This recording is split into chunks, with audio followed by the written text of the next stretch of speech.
Good morning students, I am MRK. Today நம்ம பார்க்க போகிறது exercise 2.3 second sum concurrent sum பார்க்குறோம்.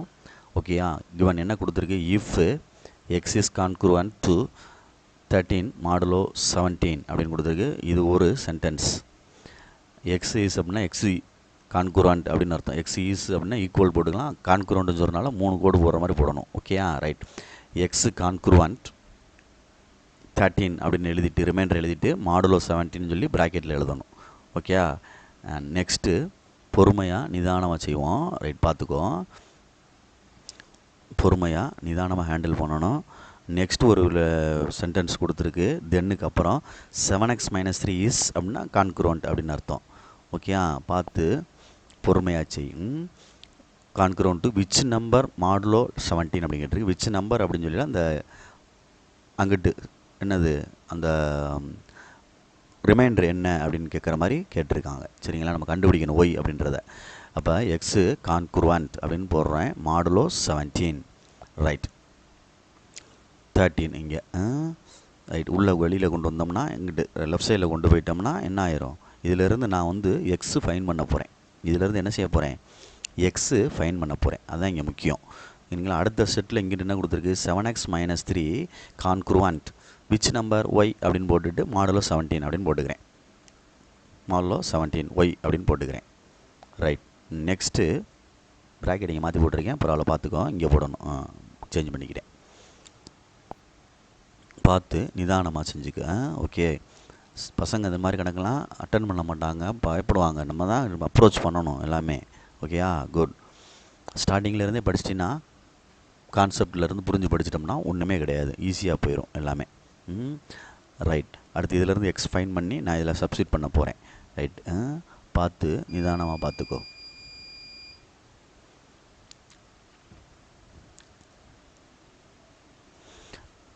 தேர்ட்டின் உள்ளே வந்துச்சுன்னா x - 13 divided by 17 equal to k. ஓகேயா, குட். அப்போ x - 13 equal to 17k. X - 13 equal to 17k. அடுத்து next x is equal to 17k + 3. Okay, good. பார்த்துக்கோ. ரைட், இதுதான் எக்ஸுக்கு ஃபைன் பண்ணி வச்சுருக்கேன். இதில் கேக்கு வேல்யூ கொடுத்து ஆன்சரை எடுக்கலாம். அப்போ கேக்கு வந்து நான் 0ன்னு கொடுத்துட்டேன்னா என்ன ஆயிடும், ரிமைண்டர் 13 வந்துடும். இந்த 13 வந்துடும். சரியா சொல்கிறது. அப்போ நான் அதை இதில் அப்ளை பண்ணி எடுத்தாலும் சரி, இல்லை இதே 17k அப்படின்னா 17 இந்த இருக்குல்ல எக்ஸு, இதை நான் அப்படியே அங்கேயே அப்ளை பண்ண எடுத்தாலும் சரி, 17k + 13 அப்படியே அப்ளை பண்ணி இந்த எக்ஸுக்கு பதிலாக போட்டாலும் சரி, இல்லை இதில் கேக்கு ஆன்சர் கண்டுபிடிச்சி எடுத்தாலும் சரி. இதில் இஃப் k = 0ன்னு கொடுப்போமா, கொடுத்துட்டோம்னா x = என்ன வந்துடும், 13 வந்துடும். நெக்ஸ்ட் அதில் அப்ளை பண்ணுவோம்.